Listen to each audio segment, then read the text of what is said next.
Well, welcome to Sunday morning at the Marxist Library. We've been doing this for almost 12 years or longer before I came here. So what we are is a group of independent scholars, activists, students who get together to talk about Marx and related matters. We are associated with the Nebel Proctor Marxist Library here in Oakland, but we are semi-independent in that they don't pick our programs, we pick those ourselves. And we are particularly lucky today, I think, to have two stalwarts in the class struggle.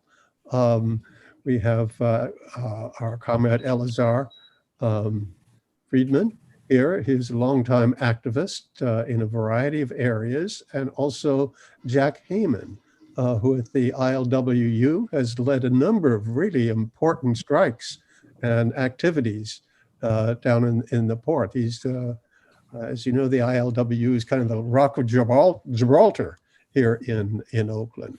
But and we're all united here in terms of our respect for the work of Karl Marx and our belief that his work will remain as important for the class struggles of the future as they have been for the past. And we adopted as our own Marx's famous statement, thesis on Feuerbach, namely that the philosophers have only interpreted the world in various ways. The point, however, is to change it.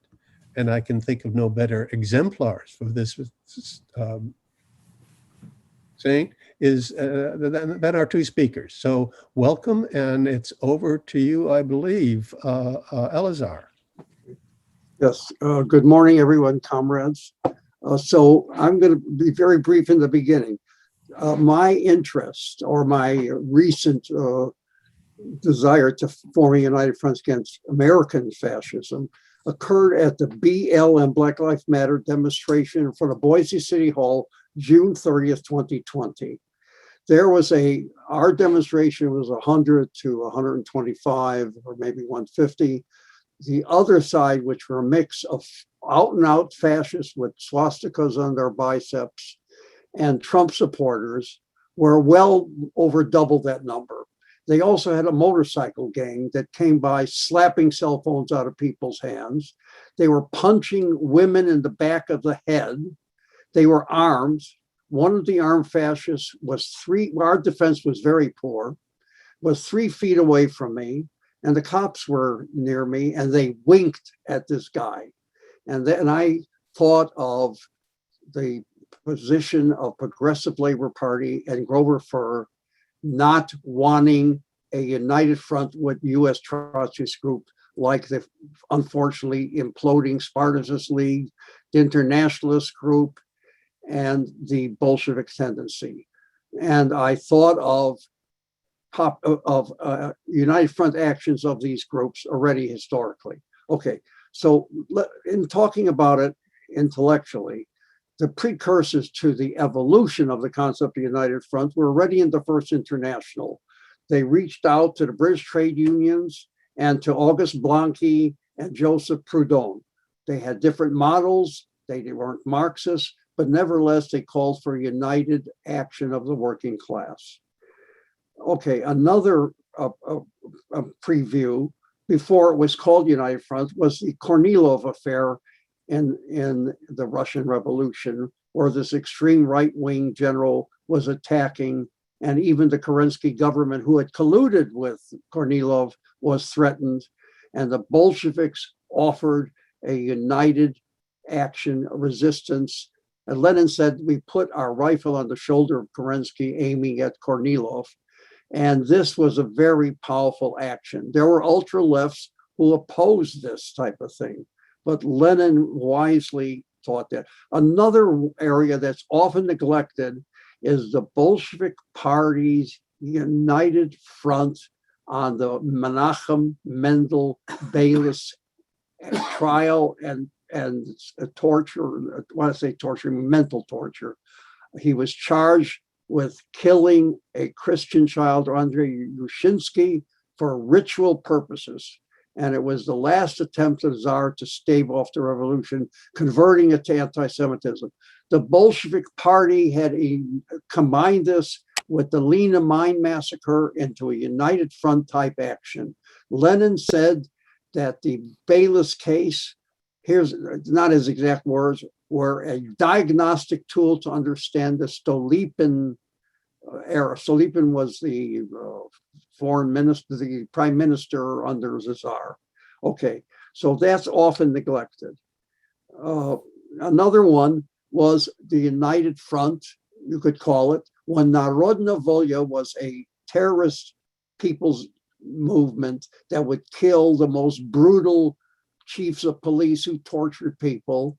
The Bolsheviks would form united defense committees, even though they disagreed with individual terrorism, because an injury to one, injury to all, because the main target was the absolutist government, and their target was the entire working class movement. So they would use Narodna Volya to attack the Bolsheviks and Mensheviks, everything.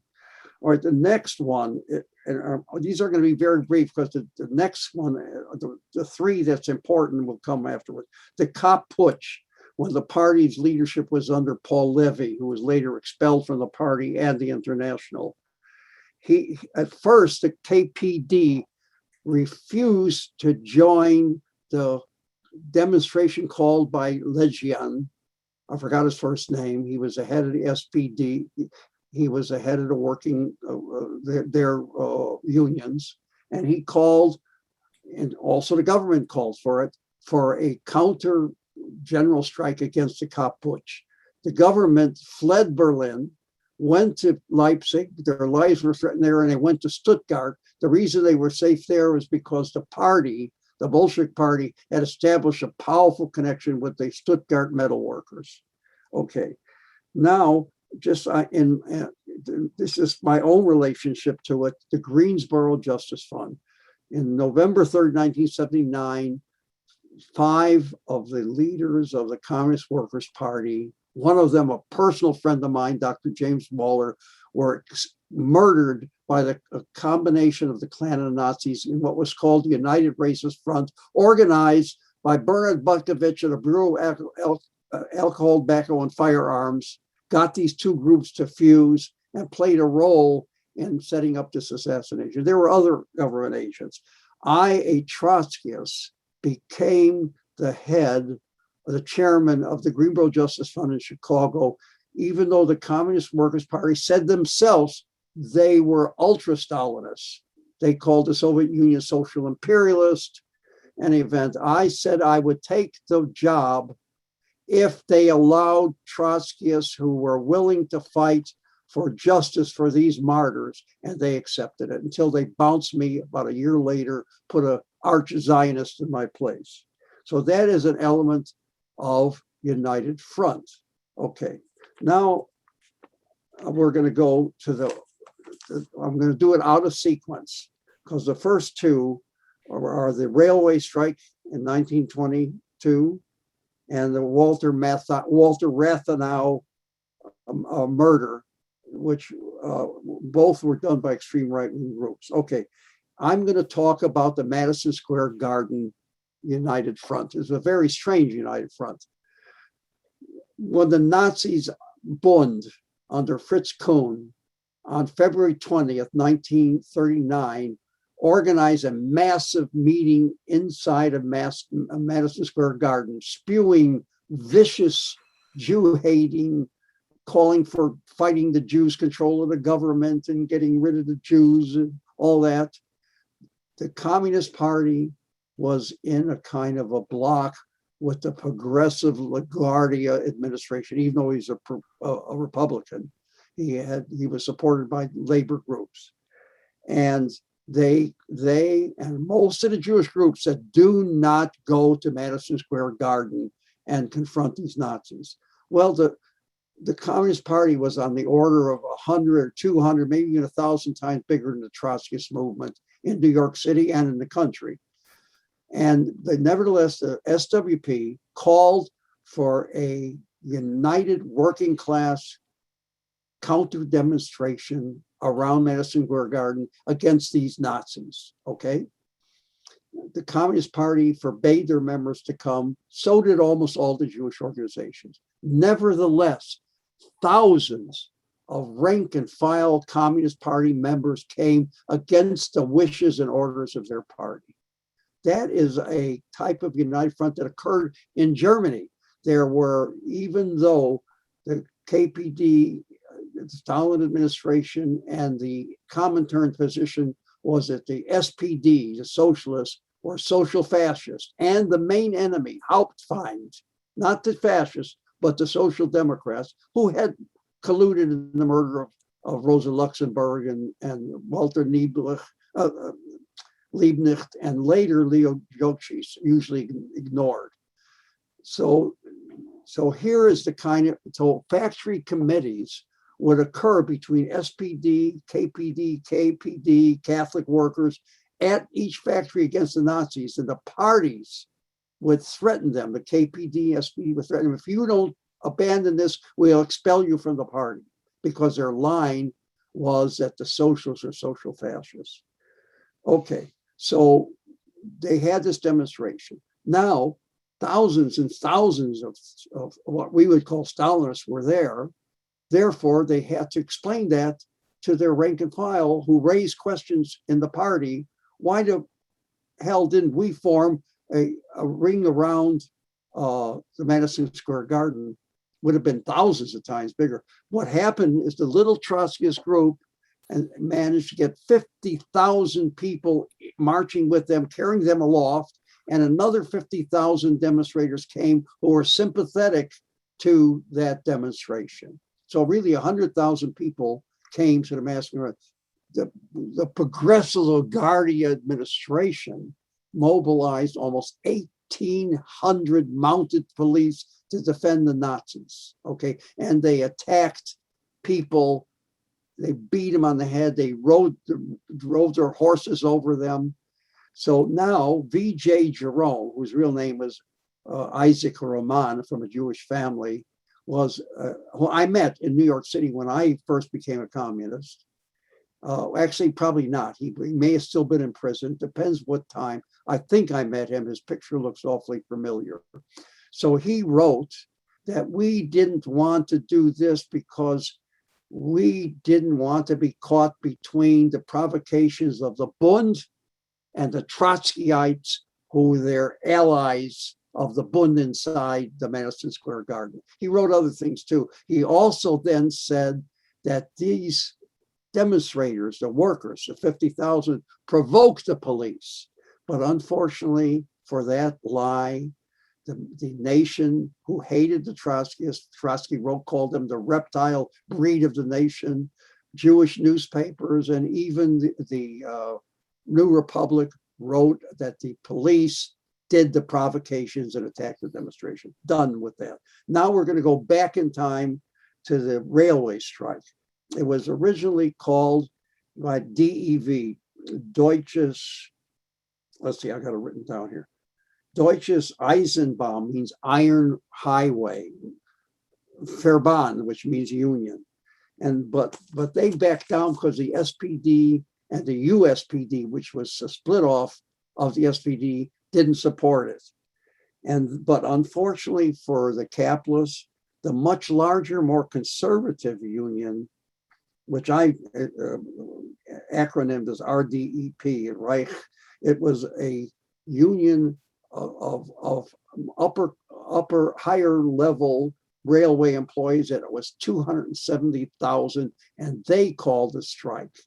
And the party they called it for June 27th of 1922, and the party had called for this for the day before. They canceled theirs. They supported this conservative union and in their struggle, because the government said they were going to fire 20,000 workers and lengthen the working day. That's what triggered this thing.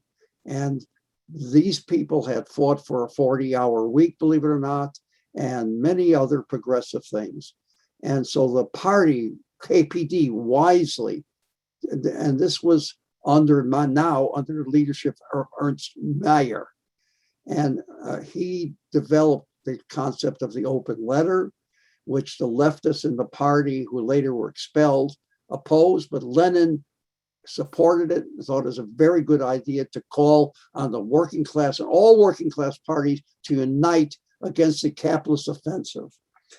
At the height, the strike went over 800,000 workers were involved, including municipal workers who supported him. There was no Taft-Hartley bill, so you could have sympathetic strikes.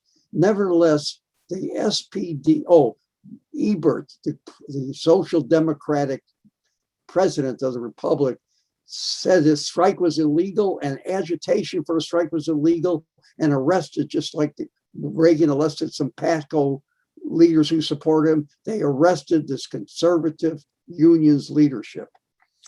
And the best write-up on it is by Ernst Meyer himself. There's another one by Paul Froelich. And he said, the problem was that we didn't call for a workers' party and a workers' government at the outset, because now the workers did see that the Communist Party supported them, whereas their own parties, the SPD, USPD, supported the government repression of the strike. Okay, so the communists, even though the strike failed because they didn't fight for a workers' government and didn't want to oppose their own parties, nevertheless, the Communist Party gained a lot from it. The next action is the assassination by Organisation Konsul of Walter Rathenau, who was the prime minister who unfortunately helped sign the protocols of the Versailles Treaty. And he was actually a fairly progressive guy, well, kind of like Mayor LaGuardia, shall we say. And he was assassinated by these right-wing terrorists. And he was warned many times. They said, we should kill this Jewish sow, Rathenau. So it wasn't just anti-Semitism, it was his role in implementing the carrying out of the reparations and so forth. The way the reparations, they actually had many demonstrations I can't cover against the reparations, were done in such a way that the working class had to pay it all, and the ruling class avoided the payments through special types of taxes that mainly affected consumers, like sales tax, and which the party opposed. So I'm not going to go into that. All right, so now usually Americans think that the Germans, even before the Nazis, were very anti-Semitic. Well, the reality was, certainly the working class wasn't. Millions of people demonstrated. In Berlin alone, there was a series of demonstrations. The first one was 800,000 people marched opposing this. Now, the government had to say that are dangerous from the right. And the workers called for a series of demands of better unemployment rates, taxing the wealthy instead of wages, freeing working class political prisoners, breaking up the right-wing and monarchist armed groups and instead arming the working class. And the party played a preeminent role in this. Okay, so I want to give them credit for that. So let me do a little more about Walter Rathenau. It was very interesting that two of the killers committed suicide. They were later prosecuted, except for none of them got capital punishment, except the guys that killed themselves. And the organization Konsul was mainly made up of retired naval officers. And what did they do? They were guards, unofficial guards in front of Nazi Party headquarters. This is before they came to power. So another element of the United Front is that the bourgeois state, let's say like LaGuardia in New York, is not going to defend workers against fascists. They'll defend fascists against workers. Now, this is reminiscent of the liberals called Republicans in the Spanish Civil War. They opposed workers' factory committees.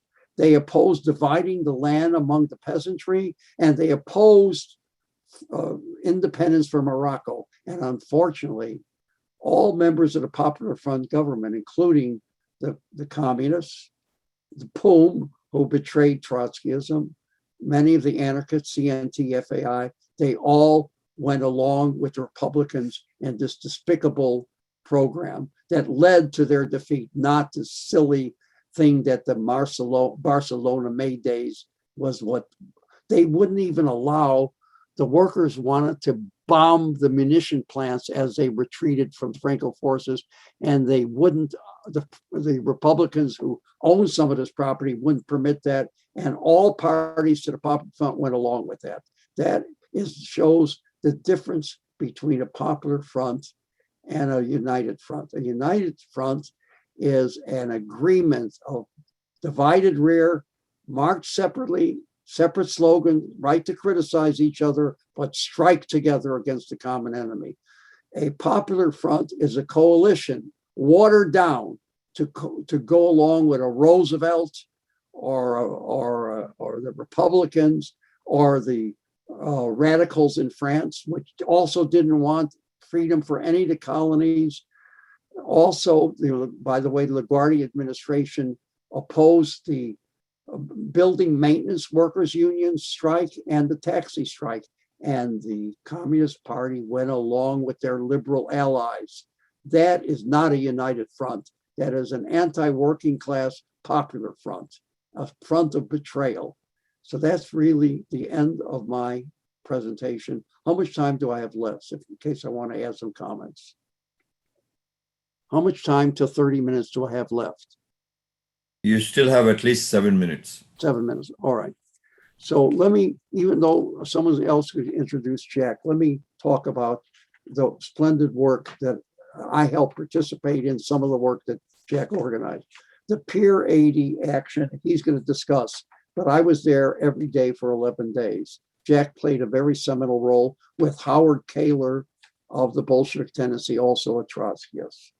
And another thing that Jack didn't write on his bio, I believe he helped organize in 1999 mass demonstration from Mia, led in the front by the local ILW local 10 people carrying a banner, an injured one is an injury to all. I participated in that, was splendid.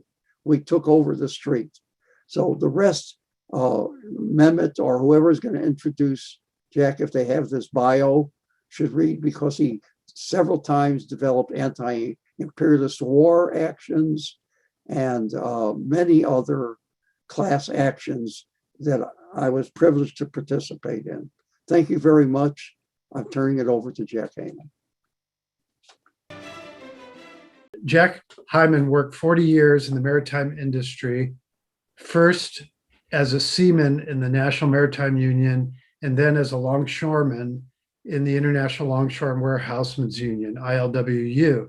As a union militant, he fought against the class collaborationist betrayals of the trade union bureaucracy.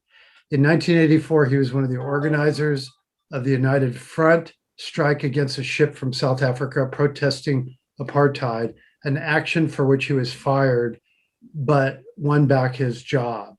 From 1996 to 1999, he was instrumental in the International Solidarity Campaign to defend the locked out Liverpool dockers, culminating in the Neptune Jade United Front action, in which the ship was initially picketed in Oakland, then sparked actions in Vancouver, Canada, and finally Yokohama, Japan.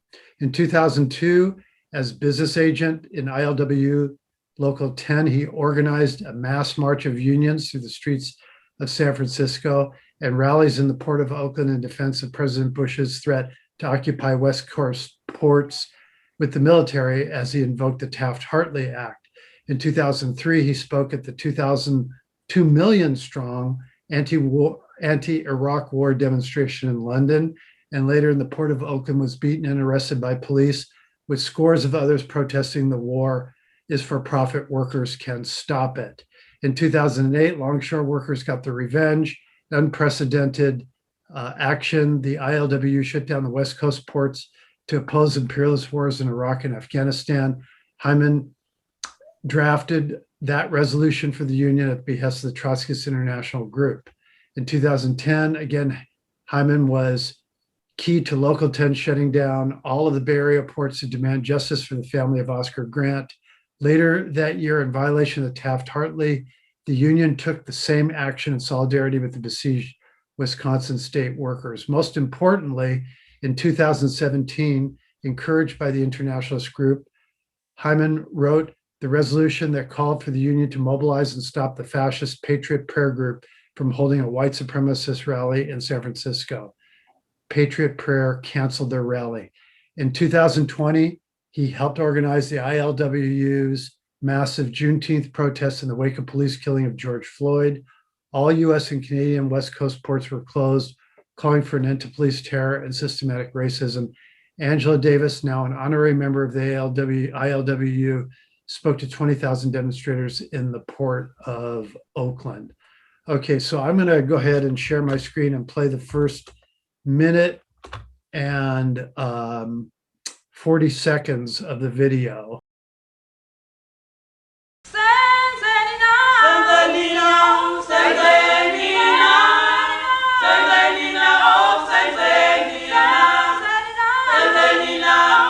To hell with the laws, to hell with the injunctions. I believe that that's what's necessary. This is more than just another demonstration. This is a challenge to our system of free enterprise.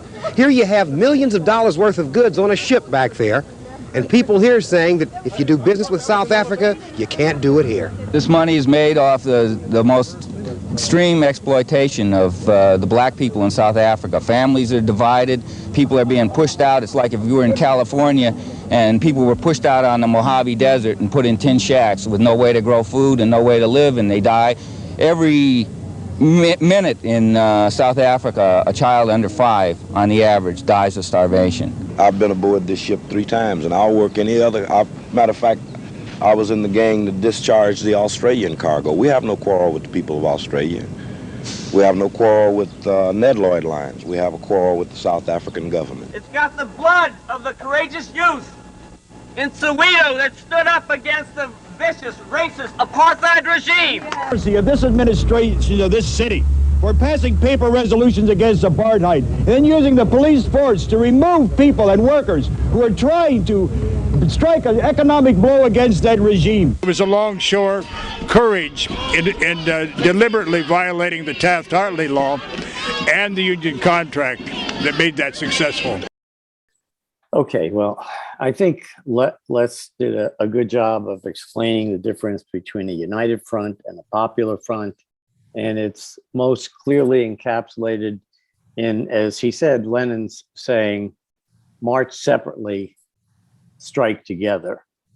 And meaning that you have different ideological concepts on the left, but we put aside our differences temporarily for one solid united action, particularly against the fascists. That's what we're talking about. So why is the 1984 anti-apartheid Longshore action important? Because it shows graphically how a united front action is supposed to work and how it did work. In fact, it was so successful that when we did the action, Nelson Mandela was on Robben Island. A few years later, he was released and he did a world tour and spoke at the Oakland Coliseum. And he credited the Longshore Union right off the bat with sparking the anti-apartheid movement here. So this united front action is particularly important now because as Les went through the history of the rise of fascism in Germany, what we're seeing now is a rise of these same elements, white supremacists, the KKK, and fascists. And unless we learn from the history, as it's been said, we're bound to repeat it. And so if we go back into the Weimar period of Germany, we see that the KPD and the SPD were the overwhelming majority of the working class. And that was shown graphically in the elections that happened, particularly from the beginning of Weimar right through to the end. But also what was happening near the end of the Weimar period was rise of the National Socialist Democratic Workers' Party, the Nazis. And what the mistakes that we have to learn from are that the Stalinist concept during this third period was that the revolution is imminent and we need to be prepared for a revolution. And along with that concept was that the Social Democratic Party, the largest party of the working class, was called social fascist by the Stalinists. And that, plus the reformist politics of the SPD leadership, prevented any kind of a united front action. And therefore, the fascists basically took power without any kind of struggle from the working class. And it's a lesson that we have to learn from today. So what was the context of this united front action in 1984? First of all, I have to explain that it was an action that was a united front action to begin with, but near the end, it unraveled. And I'm going to go into detail of that because quite often when people recount the 84 action, it's done in a very romantic way. But there were some real betrayals and missteps, mistakes that have to be explained and accounted for. So this historic strike took place in the context of PATCO. Reagan had come to office. One of his first acts as president was to smash the professional air traffic controllers strike. He did it in a very ostentatious way, had the leaders of that union in shackles, hauled before the bourgeois news media and hauled off to prison. And that was sending a green light to employers to go after the unions. At the same time, the US government under Reagan was supporting another union in Poland called Solidarność. And Walensa and Solidarność was being funded by the CIA. Solidarność leader Lech Walensa was prominently photographed kneeling before the Pope, showing his allegiance to the Catholic Church. And clearly what they represented was a company union. They were the forefront of the counter-revolution throughout Eastern Europe. And so what I want to talk about in the 84 strike, and I like this analogy, is that there are three elements in a fire. You need oxygen, you need material, and you need heat to make a fire. And if any one of those elements is missing, you don't have a fire, it's extinguished.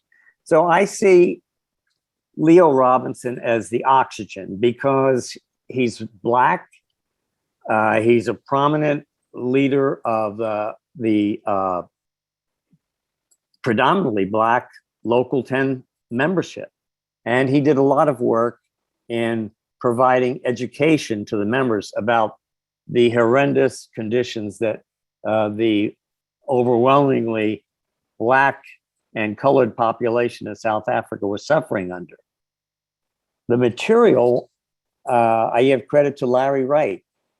Now, Leo was a member of the Communist Party, a supporter openly.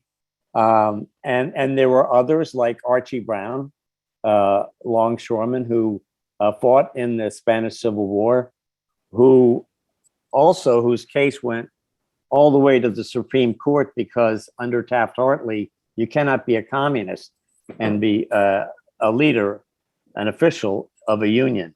And we won that case before the Supreme Court, and it changed at least part of the repressive Taft-Hartley Act.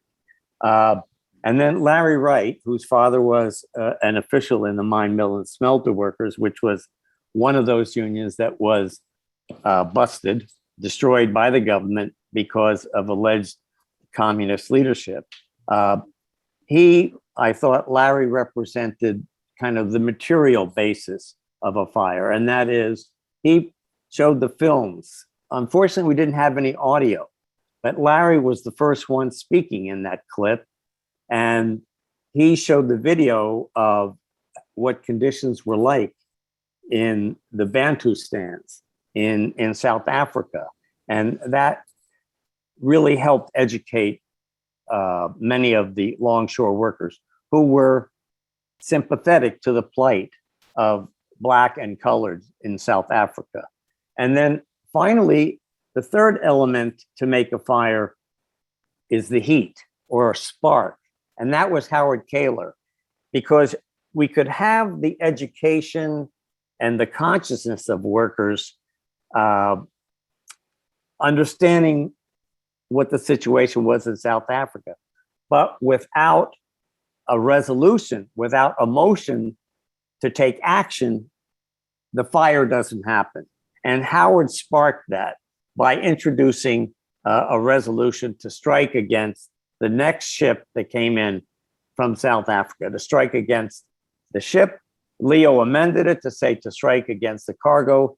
In my opinion, that is a supportable resolution. And that's the basis for the action. So there was an 11-day action every day. And I was in the Boatmen's Union during this action that was initiated by the Longshore Local 10 of the ILWU. I was in the Boatmen's Union. Our office, union hall, was down at Pier 80 where the action took place. So we had meetings sometimes at the IBU office and hiring hall.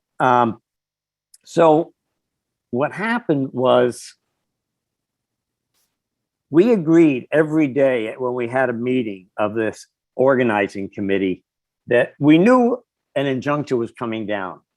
And we always agreed unanimously to defy that injunction, except on the 11th day, when it did come down, things started to unravel. So first there was the opposition from the capitalist class. The employers went to court and got an injunction. The Democratic politician Dianne Feinstein ordered the cops to enforce that injunction. And the union bureaucrats read the injunction from the hiring hall, from the dispatch hall, and members listened to that. I approached the union official who read it and said, wait a minute, the organizing committee has a different position on this. We want to oppose this injunction. We want to defy it, and we want to have a right to speak. I was told, well, we can speak from the hall, but we can't speak from the microphone at the dispatch hall. And so who was there at that time was Larry Wright, Stan Gow, a supporter of the Spartacist League, Howard Keylor, supporter of the external tendency of the Spartacist League, and myself. And Howard is the first one to get up and speak in opposition to the injunction. But there was hostility in the hall from workers that wanted to go back to work and work the ship. And certainly there was an aspect of racism, in my opinion, because some of the workers, particularly white workers, didn't understand why we're striking against the ship from South Africa. And so it became very hostile. We decided to immediately go down to the docks, Pier 80, and put up a picket line, and we did. When we got down there, I led a bunch of us in front of the gate to block trucks that were already going in. We commandeered a flatbed truck, which was perfect because we used it as a stage from which to appeal to longshoremen and to others who would come out and support. And we had a bullhorn. Now here's the role of the Communist Party. Franklin Alexander, one of the leaders of the Communist Party, as we were appealing to workers, this was the position of the organizing committee for this action. He grabs the mic and from a speaker and tries to oppose our defiance of the injunction. That was the position of the organizing committee. And their reasoning was that the union is going to get fined.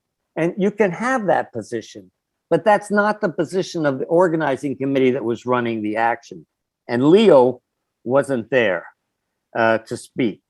Every one of us who spoke from the committee were in favor of defying the action. The other reason things started to unravel was the Spartacist League was very sectarian. They came down with maybe 30 people or so, had their picket signs in a plastic bag, but they stood on the side. And as the police attacked us picketers, the Spartacist League and the Communist Party essentially played the same role. The Spartacist League abstained and the Communist Party opposed the defiance of the injunction. And that's how it all unraveled. So the importance of this was to explain it was still successful, but what we attempted to do was to make this ship a Flying Dutchman so that it couldn't get work anywhere on the West Coast and that strike would spread. That never happened. And that's the side of the story. That kind of criticism has to be explained. And we have to expose when there were betrayals. And it could have been a much larger action. So just to conclude, I'll say the importance of that 84 strike was it emboldened other strikes that followed. So in 1997, there was a ship that came in from Liverpool. The Liverpool dockers were on strike. The leadership of the Liverpool dockers were supporters of the Communist Party, but also Social Democrats and even Trotskyists.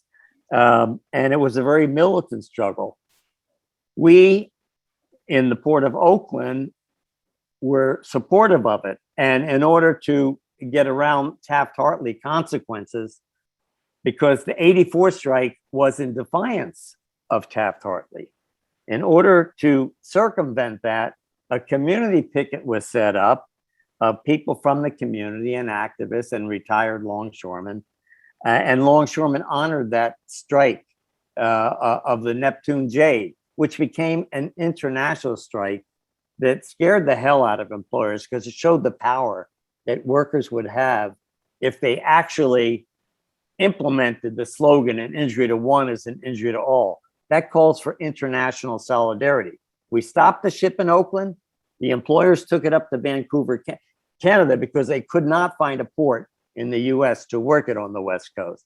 Vancouver, Canada is part of the ILWU. Same thing, they wouldn't work the ship. There was a community picket line set up. Then they went to Yokohama, Japan, thinking, well, they can at least get it offloaded there.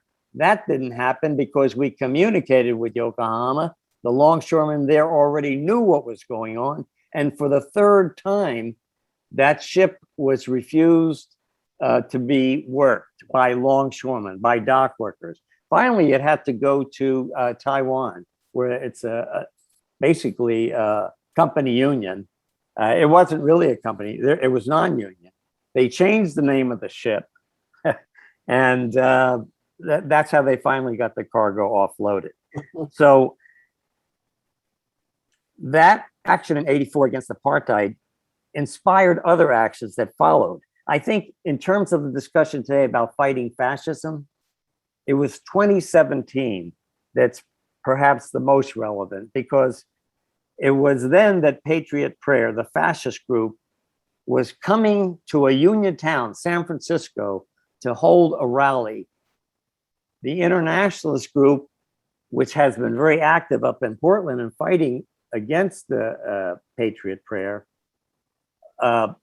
communicated with me that it would be good if the Longshore Union here could take an action against this group from the Northwest. And so I introduced a resolution that passed unanimously at the union, and we mobilized on the day the resolution was to mobilize exactly where the fascists were going to hold their rally. And guess what? Discretion was the better part of valor, and they canceled their rally. That's the way to defeat the fascists, mobilizing the working class against them in a united front way. And finally, I'll conclude by saying that in 2020, just last year, on Juneteenth, in the wake of the George Floyd killing by Officer Chauvin, we shut down all the ports on the West Coast. And when I say the West Coast, I'm not just talking about the United States. The Canadian locals also came out with us. We shut down the entire West Coast in opposition to police terror and systemic racism. And when we say systemic racism and police terror, we're talking about the fascists that are mobilizing now. So if we don't learn from history of what happened during this third period of Stalinism, and if we can't build united front actions now, then we're unfortunately going to be faced with the consequences. And that's why when Les asked me to speak now, I thought I would try to make some contributions on this question. So I would like, in conclusion, to have the photo shown, because does someone have the photo from the Longshore Union? Yeah, I'll put that on. The only way to defeat fascists is with a united front action of the working class. And that's what this picture shows, except once again, our technical capacity is limited. So anyway, this is a picture that ran in the Union newspaper. It also ran in the Internationalist. If you're interested in their literature, you can go to internationalist.org. And thank you for providing me the time to speak. Thank you, Jack. Very good. Are you guys seeing the screen?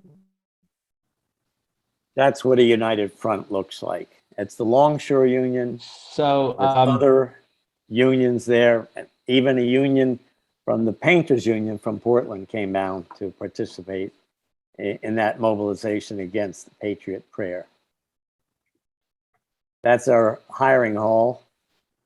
And the ILW banner in the background says, "Stop Fascist Terror." And above that, on our podium, it says, "An injury to one is an injury to all." I just read that for those of you who are on a telephone and can't see the images. So once again, thank you. Thanks. Okay. Can I just go ahead and make a brief announcement on our future programs? I'll give people a chance to get their thoughts together. And thank you so much, Jack and Elazar, for such a wonderful presentation. We apologize for the technical glitches and so forth, but you two came through. And thank you so much for that. Hopefully by next week, we will have these little glitches worked out. We have another program which will be very good on Sunday, August 15th. The program is titled "The Struggle for Ideological Hegemony: The Role of Educational Institutions and the Media, the Case of Purdue University." And Harry Targ will be our speaker. He is a professor emeritus at Purdue University. Hello. So he will be talking about a variety of things, including critical race theory. And following that, we will have a talk on Cuba. We're still working that out. We've invited Tony Ryan, and we're still putting that together. So check with our webpage and our reminders that come out regularly for more information. And Richard, do we need to say anything about finances? Okay, I've put in in the chat some information on how you can contribute financially to the work of ICSS, Institute for the Critical Study of Society. Many of you have been quite generous in the past, but it may have been a while since you contributed. So I want to urge you to consider making a contribution now. So the information is there in the chat, and it's also in your email that you got announcing the meeting. So there's many places, also on our website, which I urge you to look at, which has more details on our future programs and our past programs as well. The archive of the recorded, pointing to the archive of our recorded programs. Okay, thank you. And back to you, the chair. Thank you. Yeah. Thank you, everybody. Now we're going to go to the Q&A session. Do this normally is that we have a question or a comment that is only limited to 2 minutes from the participants, and the speakers have a longer time to respond. Okay. I think in this issue of Trotsky and Stalin, I think we should start with the very obvious fact that both are dead, and unfortunately there's no more Soviet Union either, so we don't have to prioritize whether we build socialism in the Soviet Union or spread revolution. So those questions are out. And what I think what's unproductive, and unfortunately what many self-defined Trotskyists do, is bring in these issues of 1930s and today.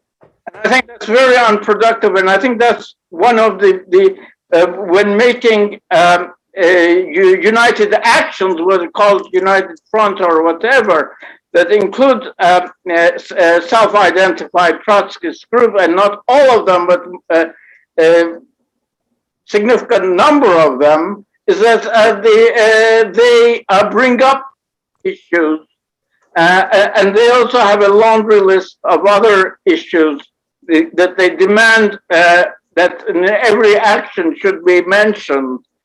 So that creates a problem.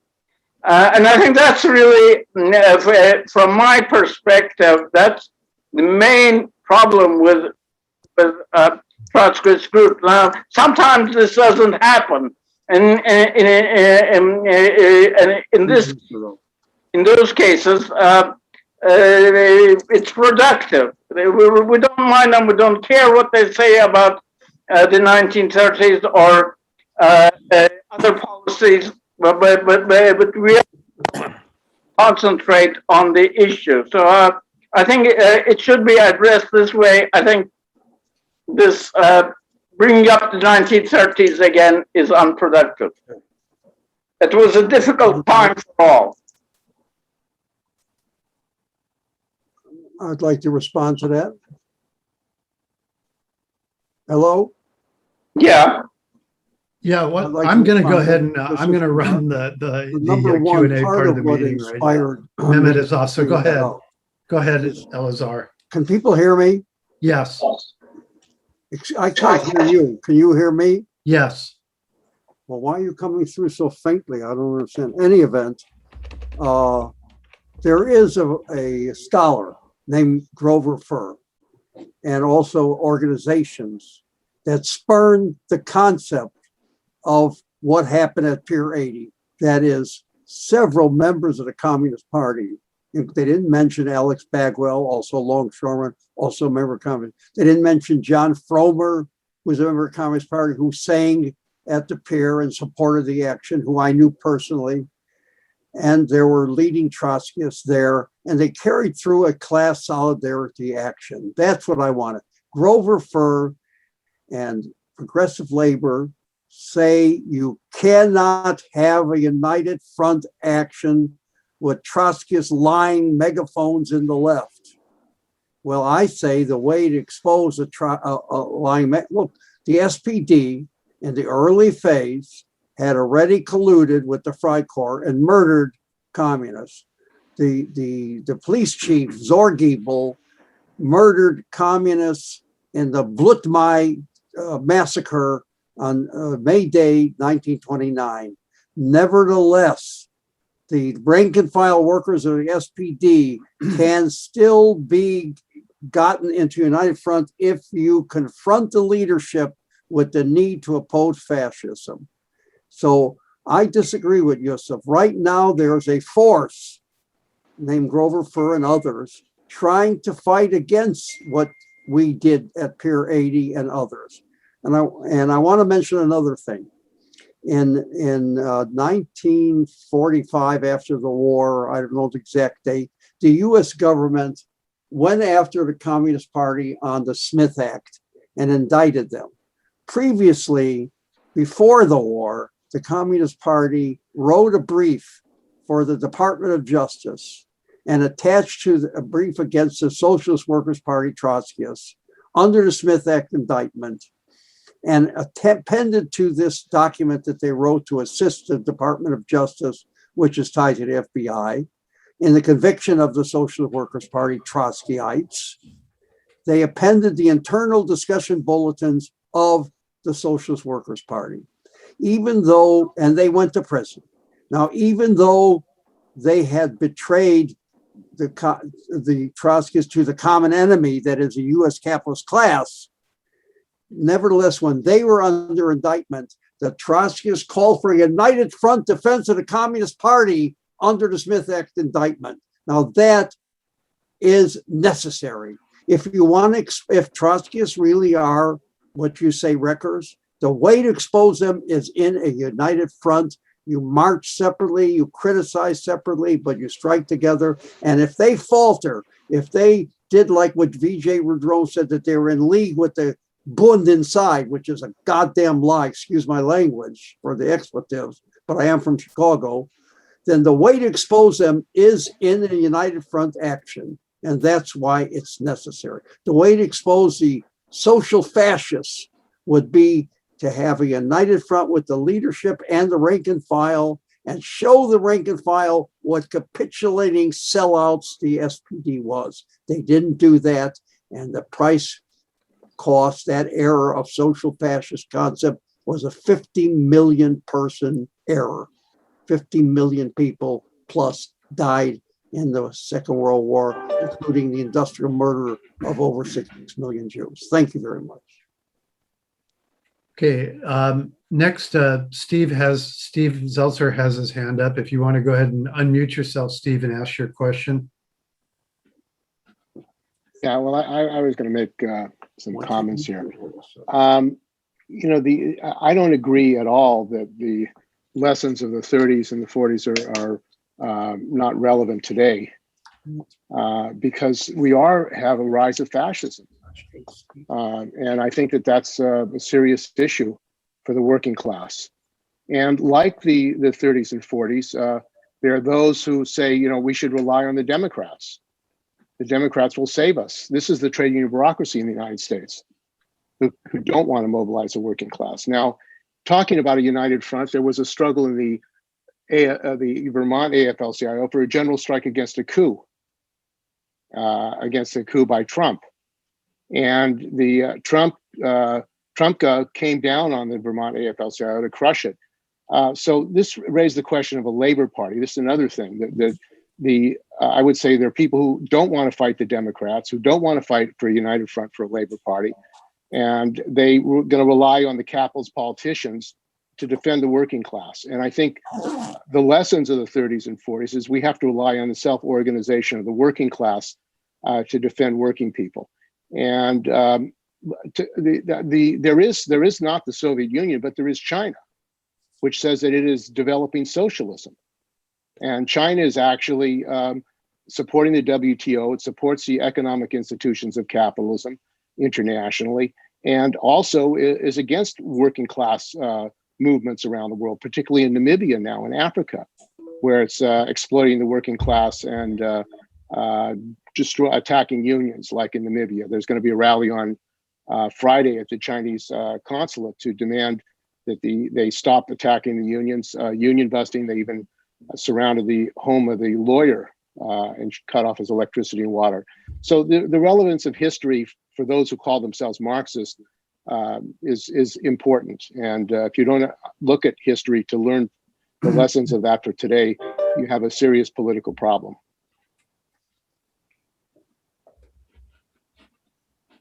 Comments? David, you want to make a comment? Go ahead and unmute yourself, David. You have to unmute yourself. We can't unmute you. *6. Well, he's on video. He's on a phone. Oh, shit, let me tell him. I guess he's gone now. Okay. Other questioners? Let's see. Anybody have their hand up? Gene, yeah, Gene. Go ahead, Gene. Thank you. Oh, okay. Well, thank you so much. And again, I agree. This is a very important topic, and it's very important that we have all points of view expressed. And I really thank Les and Jack for putting this together. This is important. And again, I speak as an academic. I've been involved with some labor actions, but not directly in most of these. But I think we can learn from them. Just let me bring some of this up to the present. I was one of those that had a cup, and I was going to illustrate, but it said, "Settle for Biden." And that was at the last election. And the idea behind this was that you're really going to look stupid, at least in our group, if you say anything positive about Biden, other than the fact that he's not as bad as Trump. And so now that we have settled for Biden, I think our watchword has to be, don't settle for Biden. And there are other people who have taken the lead on this. And I'm thinking particularly, most recently, all people who are registered and ran in the Democratic Party on that ticket are not necessarily the same. And if we look at, for example, most recently, who was it that slept out in front of on the steps of the Capitol? It was a group of the Bernie Bunch. It was the people like Cori Bush, Ayanna Pressley, Ilhan Omar, and others that supported this action, which really was important to many people who are on the verge of being evicted. So they brought the different struggle to this. And I think if you just have the bipolar idea that it's either, the curtain in front of it has to be independent, quote, independent, or try again. You can't go anywhere. But I just want to say, again, I was in the Peace and Freedom Party. I was involved with some of these attempts to build a unified party, and they've all failed. So I think we need to look at this with fresh eyes. I think I'm unmuted. I don't know. I think I'll turn it over to Dave. Okay, I'm on? Yes. I believe you are. You are.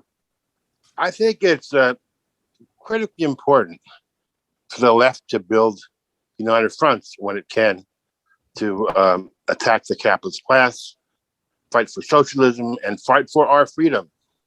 But not only the left builds united fronts, the right does too. And right now, the imperialists who control the United States are building a powerful international united front to destroy socialism, and by attacking the principal country where socialism exists, the People's Republic of China. It is by far the leading force for socialism, and by far the biggest problem for American imperialism. People who call themselves socialists, who want to join that united front with the imperialists, who want to demonstrate against the Chinese at the Chinese consulate in San Francisco or anywhere else, people who want to attack China.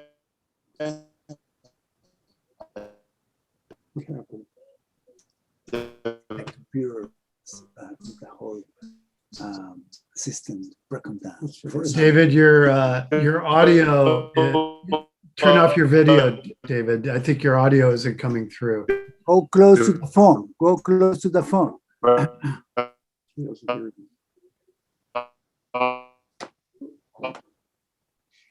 David, your audio is not coming through. Maybe turn off your video.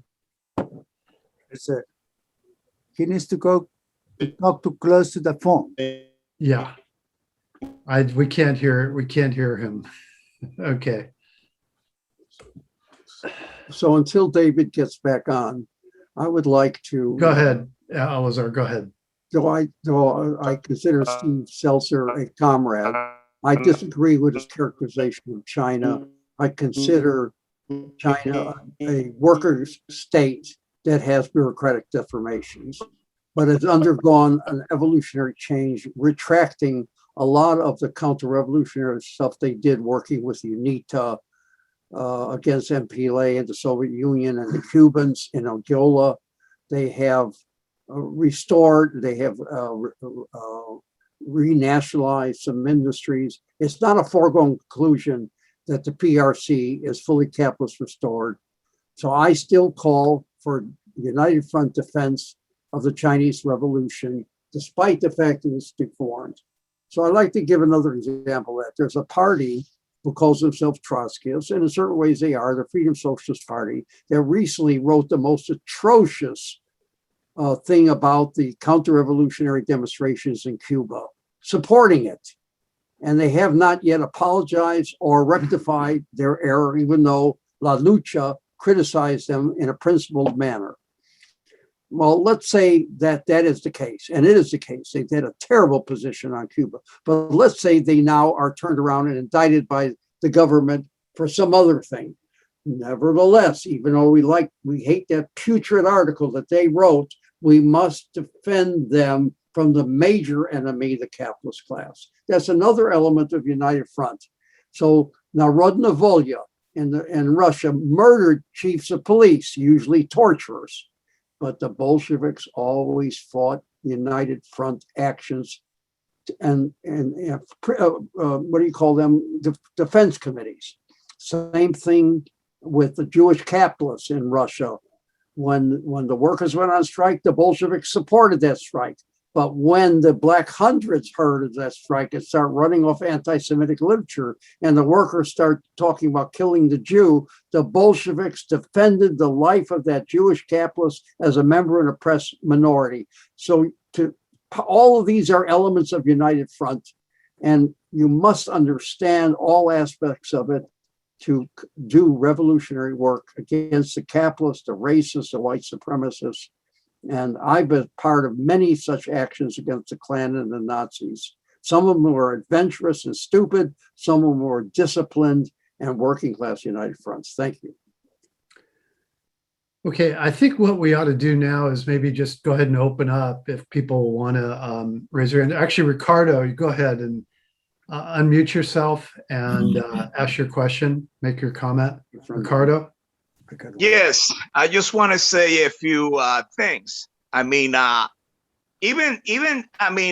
Stalinists themselves, they have gone to denounce each other internationally as for, doing harm to themselves in a sectarian manner.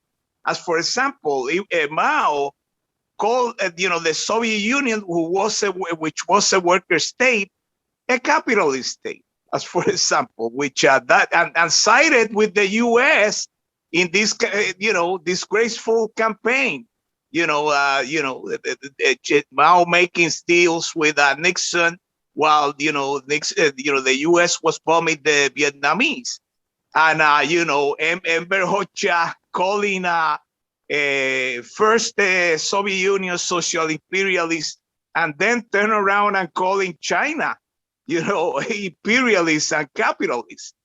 So still we can be in the United Front, which I believe these countries were not capitalist countries, were deformed worker states, defending them. And what would, somebody said about, not criticizing China. I mean, when China was supporting UNITA against the Cuban and Angolan liberation forces, that deserved to be criticized because that was an actual betrayal of the international working class, and we cannot stay silent to it. What about when China disgracefully became the first government in the world that recognized the Pinochet junta, and actually a Maoist party in Chile, Partido Comunista Revolucionario, protested that, and expressed its differences with this outrageous act of recognizing a murderous junta, and the Chinese embassy in Santiago refusing to take people that were requesting asylum.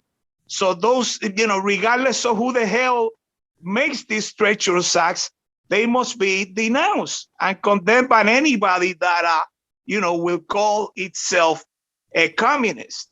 So let's be clear about that. What about when China invaded Vietnam in 1979? Vietnam that has suffered so much fighting the imperialists, and then, suffering an invasion from a supposedly brother or sister, communist country. I just want to make a couple of other few questions before, my time is up. I want Elazar to talk about the red referendum that the Stalinists had in Prussia during the 30s. And what about, what was the policy in, that the Stalinists conducted in terms of the so-called third period that they consider, social fascists, the social democrats, and, tried in a sectarian manner to build these so-called red unions that cause, so much disunity in the working class. And number three, what about the so-called Popular Front that actually betrayed so many colonized people, like in Spain? The Spain Popular Front refused to grant independence to Morocco, and Franco was able to take advantage of that, use the Army of Africa as a way, to crush the gains of the workers in Spain. And I can mention all other things. Well, that's what I want to say for right now. I'd like to comment on one thing that Ricardo spoke on. That is, he called it the Red Referendum. This was August 9th, 1931, trying to unseat the Social Democratic government of Prussia. Both the Nazi Party and the Communist Party participated together. So the Communists called it the Red Referendum, the Fascists called it the Brown Referendum, but the goal was to unseat the Social Democratic governments of Russia. The night before, August 8th, Joseph Goebbels spoke at the Sportpalast, which was broadcast throughout Germany. And he said, we're sick and tired of putting up with the Jews. We're going to string them up on gibbets, which is gallows, throughout Germany. So the racism was clear and the threat was clear. Nevertheless, these two forces went out, and supposedly separately, but really, I would say, in a kind of strange united front to unseat. They failed. The Jewish community wrote a letter, exposed the vicious anti-Semitism of the Nazis, and said, isn't it good that we beat this combined force of the communists and the Nazis, and democracy won and we're safe? Well, they're wrong. But 3 months later, after this crystal clear, vicious Nazi statement, November 1st, 1939, the Communist Party, KPD, addressed a letter to both the NSDAP, the Nazi leadership, and the Sturmabteilung, the racist street fighters, the proles, they were called, saying, we would like you to march alongside the Communist Party against the Hitler leadership or whatever, but they wouldn't address such a thing to the social fascists, SPD. And it didn't work out naturally, but it's disgraceful that such a united front call was made, but denied to the Social Democrats, who were also in collusion with the Freikorps, but were also murdered by the Freikorps. Like Scheidemann, they tried to murder Scheidemann. Okay, any event, thank you. I think what we're going to do is just go ahead and open up this part of the discussion. Anybody who wants to chime in, respond, raise questions, go ahead, Raj. You know, we won't be moderating, but just Okay, yeah, that's fine. First of all, I appreciate both Elazar and Jack Hayman's presentations today. Sorry, Jack, I was just looking for your introduction when Alan started to speak. So Alan was able to do it ahead of me. And in our arrangement was Mehmet will be doing. So sorry about that. I think this trap of going to 1930s, as Yusuf said, is a very bad thing for if you're trying to build a unity against the rising fascist forces today. In the name of unity, you're sort of once again bringing up stuff that, you know, in all movements, both sides make mistakes. And if I were to answer it, I would say Trotsky betrayed the revolution from 27 onwards. And it's a very well documented thing that he betrayed, not only betrayed, he collaborated with the Nazis and Japan. So all of that is a pretty well established even before Grover spoke. So I don't want to go into that, but I think I support Elazar in fighting fascism. And I really appreciate Jack Hayman's work. And I was there several times along with Steve Zeltser in support of the stopping of the Israeli, not unloading Israeli cargo in support of Palestinians and other actions. So both are comrades that I appreciate for their work. I think important thing that both are saying today, and one more thing is about China, is I think, you know, I want to ask a question. Is when Germany was rising as a powerful country, a capitalist country that it wasn't a socialist country, you know, Lenin did not call it the most progressive capitalist country, therefore we should support it against England. Okay, that call he did not make. He said defeat of our in case of war, call for defeat of our country. So that's very consistent Marxist principle. So what David is saying, you have to support China.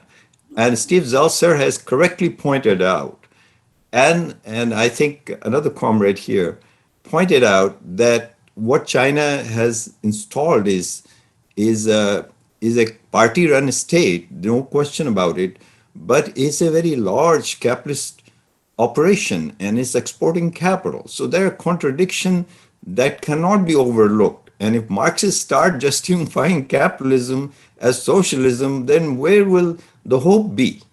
So with that, I want to challenge David and others to show me how socialism is brought about by capitalism. Thank you. I'd like to briefly comment, let David then talk. Why it's relevant and is not just tied to the 30s. You know, I worked with this young revolutionary group up there who adopted me. I did not train them. They adopted me, called the Red Republicans after Karl Marx, right up on the Paris Commune. And we logged into a class by the Communist Party on a united front actions against Trump, which they call the fascist, which I totally disagree. He's a racist, bigot, anti-immigrant bigot, and a demagogue, but not a fascist, and not a disciplined fascist at all. More of a narcissistic nut. Okay, so we hooked. I don't remember the name of the presenter from the Communist Party, but his line was, "We must vote for Joseph Biden," because, like Dimitrov said, the conflict today is not between workers' democracy and capitalist democracy. Today, the conflict is between democracy and fascism, Trump being a fascist. Then he said, the day after Biden is elected, we'll go out and demonstrate. Well, they still haven't demonstrated. But let me just say this. Biden is as much a reactionary as Trump, just not a nut. He worked with Senator James Eastland to defeat school bus desegregation. Eastland is the man who got the murderers and torturers of Emmett Till, the 14-year-old boy, off. He got the father's military record showing that he was executed for rape in Italy. It turns out that was a fraud too. There is excellent scholarship by a Black scholar. I'll send this link to anyone that they want. Okay, Weidman wrote this book. Okay, he worked with Strom Thurmond after Rodney King was savagely beaten for many, many minutes by the police. What did Joseph Biden worry about? The Bill of Rights for policemen so that they couldn't be convicted for misconduct. He worked with the most arch reactionary racist Strom Thurmond to institute a policeman's Bill of Rights, would never quite pass nationally, but became incorporated into the deadly enemy of the working class, Bill Clinton's mass incarceration bill. He also worked with Eugene Talmadge. He was an admirer of Governor Wallace, and he bragged that his state, Delaware, was on the side of the Confederacy. That is not a united front voting for a capitalist, imperialist, racist dog who's more polite than the other nut. That is not the thing to do, yet the Communist Party said that was a thing to do. So it is relevant today. The true united front is relevant. What is irrelevant is the People's Democratic Front, where in the league working with Roosevelt, they supported the detention of the Japanese in their internment, the Nikkei community. They called them fifth columnists in the paper, and they expelled the Japanese communists from the Communist Party. Howard Keylor, the leader in one of the leaders at the Pier 80 thing, was in the Communist Party when they were readmitting the Japanese communists to get out. None of this is irrelevant. If you don't work through the errors of the past, like Santayana says, you will live history again. And Marx said this also in the 18th premiere of Louis Bonaparte. History, great person's events reappear, first time as a tragedy, second as a farce. So you can't just say the 30s is irrelevant. Thank you. Okay, I'm going to call on Richard Fallenbaum, your first time hands up, if you would go ahead and unmute yourself. Okay. And speak. The two speakers brought up a whole bunch of issues. I'd just like to talk about a couple of them. One is the question of labor bureaucrats, and there's a tendency to label every official as a bureaucrat, union official, and it's a way of not dealing with the contradictions between trade unionism and revolutionism, I guess you could call it.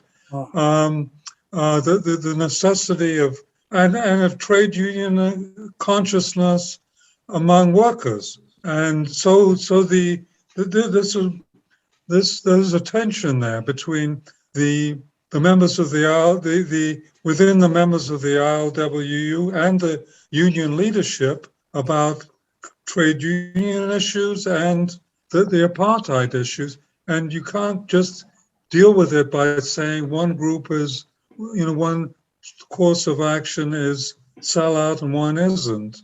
So there is a limitation of trade unionism, even from an organization like the ILWU, which was led by communists for a long period. Secondly, the question of fascism, in the current period, seems to, I think what people are saying about not bringing up the 30s indicates that the issues are different and present themselves in a different way now than they did in the 30s, and the bet of the imperialists, particularly the American and British imperialists, is not to bet on fascism, but to bet on some kind of leftism. So some pseudo-leftism, let's put it, leftism as opposed to revolutionism. They present themselves as, for instance, opposed to police brutality, but in fact they do nothing to ameliorate it or get rid of it, or to get to the root of the problem. They develop new forms of oppression that they're against, but they don't actually do anything about it. So I think there's a lot of confusion among progressive people about who are allies and who are their enemies. I'll leave it at that. Okay, I'm going to go ahead and I'm going to call on people. If anybody new wants to speak, raise your hand. I'll call on you. But I think we'll go with Richard W., followed by Steve, followed by Gene, and we'll go from there. Okay, so Richard W., if you would go ahead and ask your question, make your comment.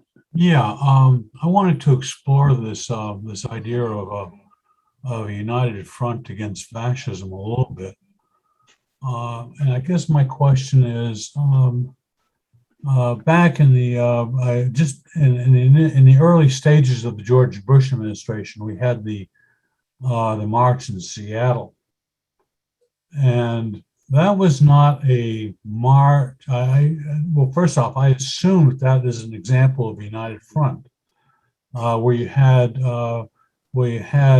laborers coming together with the turtles, as the environmentalists, if you will, and taking on the financial elements of modern capitalism. Nevertheless, I never really talked about fascism per se. The possible exception being the Gene anarchists, the black anarchists that were up there. Could you comment on the extension, the modern extension of that? Maybe I'm wrong. Maybe that's not an example of a united front. But could you guys comment a little bit on that? Thank you. You're asking Elazar, I assume, correct? Jack was here because yeah, go ahead, Elazar. I did not participate in that action, and I'm abysmally ignorant of it. But what little I remember, it was a United Front call of all kinds of tendencies to march together. So you have to be careful. United Front, as described in the Communist International, was for mass parties.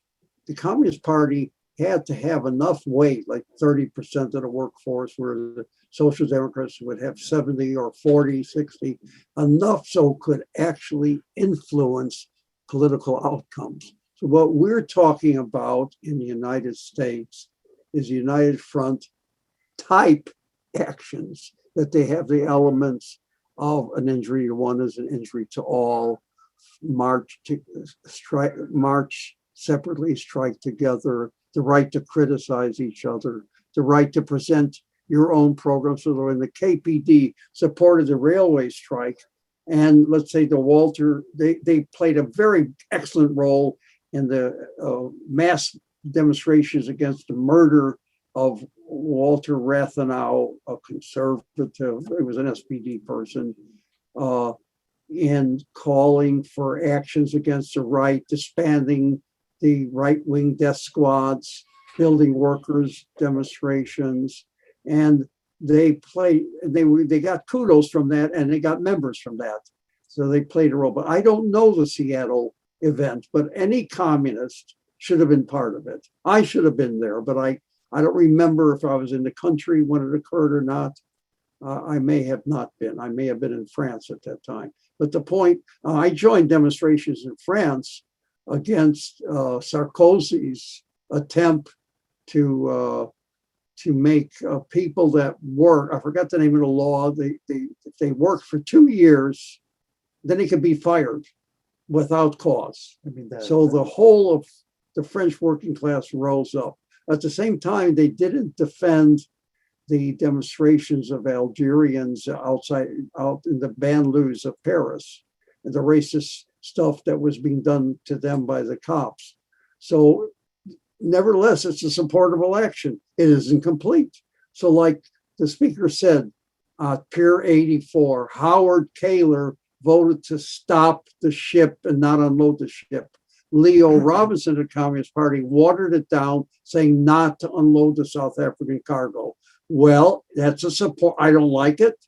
That's a supportable action. So the Bolshevik tendency, which was called something else at that time, and other Trotskyists supported it.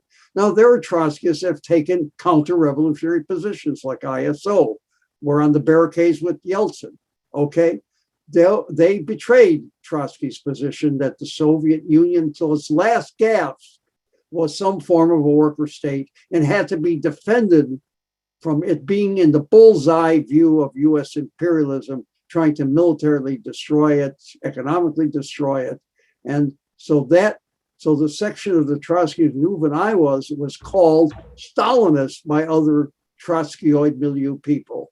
That's not my problem. My problem is I don't adore Trotsky. I don't worship him. Only elements that have evolutionary, revolutionary significance in his thinking after he was hammered into becoming a Leninist by Stalin, really.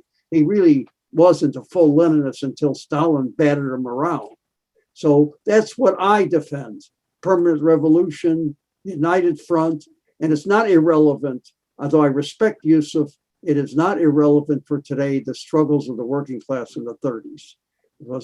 Can I go ahead? Let's have Steve, and then Yusuf, I'll let you respond, but let's let Steve go since he's next. He's been waiting, okay? Then Yusuf, okay? Steve? Yeah, well,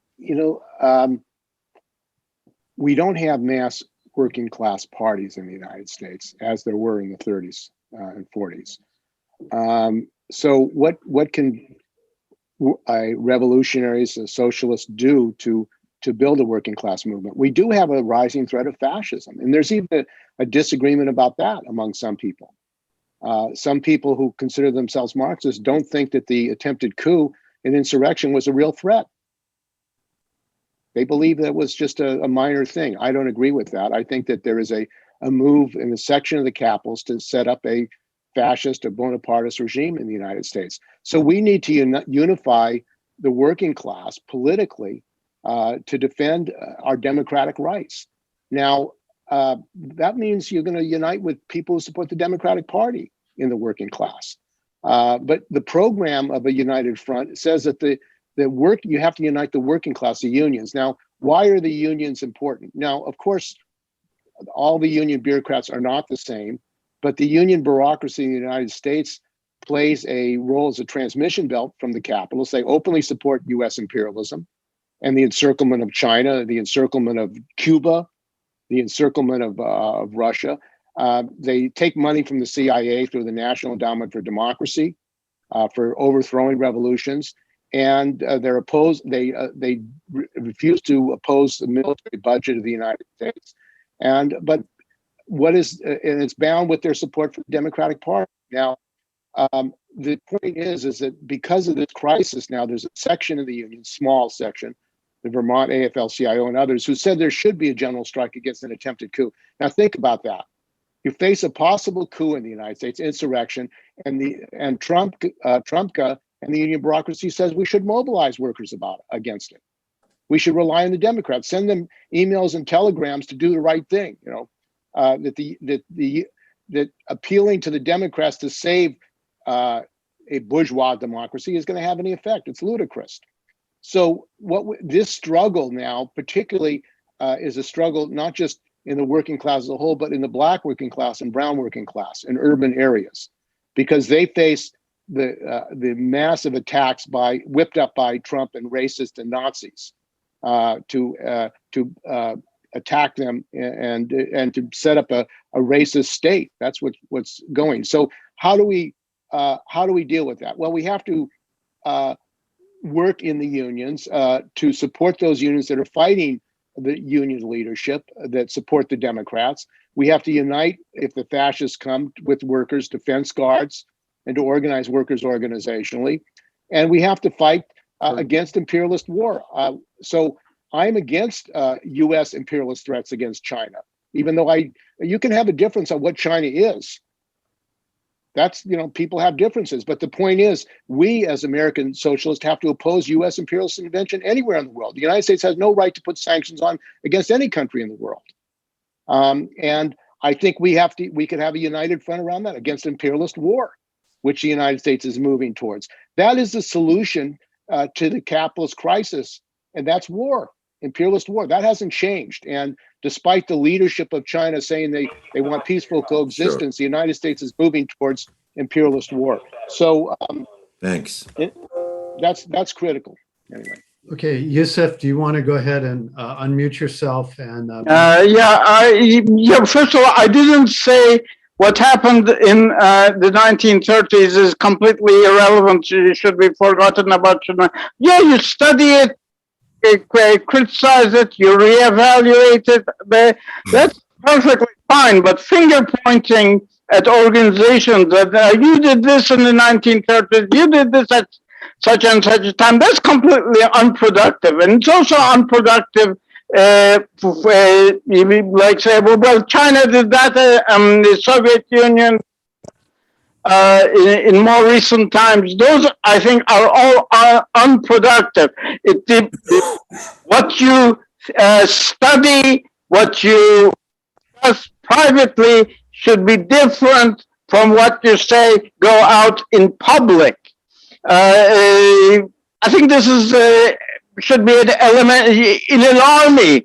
You could criticize to your CEO, say that this operation is ill-advised, assuming you support. And you don't go around protesting. If the CEO says, yes, okay, you're right, I'll reconsider, that's fine. If he still goes ahead, you don't protest your CEO. You don't set up your own army. That only helps the enemy.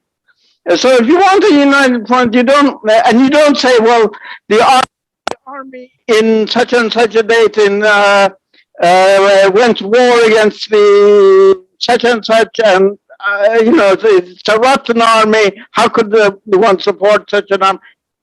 Deal with the present situation, and what you study and what you discuss should not be always be what you say publicly in every single situation. That's what's preventing. And unfortunate, and what Grover first says, Grover, take it up with Grover. I'm not Grover Fur. I'm not speaking for Grover Fur at all. I'm discussing what's happened here. I'm discussing what's here in the here and now. In specific situations. And let me add about voting for Biden. Voting for Biden does not necessarily mean you like Biden, you may hate Biden. It's just that it's a tactic at that single time, given the present structure of the US electoral system. If you vote for some small party, that's just a waste of vote. If U.S. had a different electoral system, then things will be different. That's a different issue. Hysterical. That was a side comment, but let's make things clear. I didn't say we should study, and incidentally, newsflash, the parties you mentioned have reevaluated many of their positions during World War II and come to similar. Okay, so what I'm going to do now is, Gene, I know you have your hand up. I'll get to you in a moment. I want to let Elazar, I'd like you, Elazar, to respond to both Steve and Yusuf. Then Gene, you're up next. Thank you. Elazar, go ahead. Steve and Yusuf, please respond. I just want to respond briefly to Yusuf. This is not personalist whatsoever. There are elements of what he said that are correct from my point of view. We should always say my point of view. Anyone who says this is absolute reality is wrong. And so I think that voting for me to vote for a Joseph Biden, an imperialist, racist candidate, even though he put Kamala Harris with him, is crossing the class line, just like breaking through a picket line. I don't give a goddamn what the capitalist voting system is. I don't have to cross the class line to be practiced. He's welcome to repeat it, and then I will try to answer it. Okay, let's go with Gene. Go ahead and Okay, thank you. And I just want to remind comrades that Marx never said workers of America unite, nor did he say workers of England, Germany, or any other specific country. He said workers of the world unite. And I trust that everybody knows that the largest working class in the world right now is in China. It's the largest and best organized working class in the world. It's led by a communist party with 95 million members who are well educated. They have Marxist schools in all the major universities, as well as a Marxist Central Committee school in Beijing that our comrade Wadi Halabi has spoken at and is very close to. So first of all, there's that. There's the largest trade union in the world is, of course, the All China Federation of Workers, of trade unions. And that is also the most effective.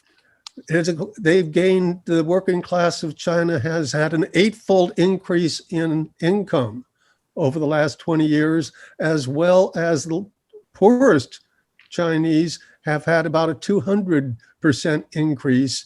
And that's according to bourgeois sources, are not normally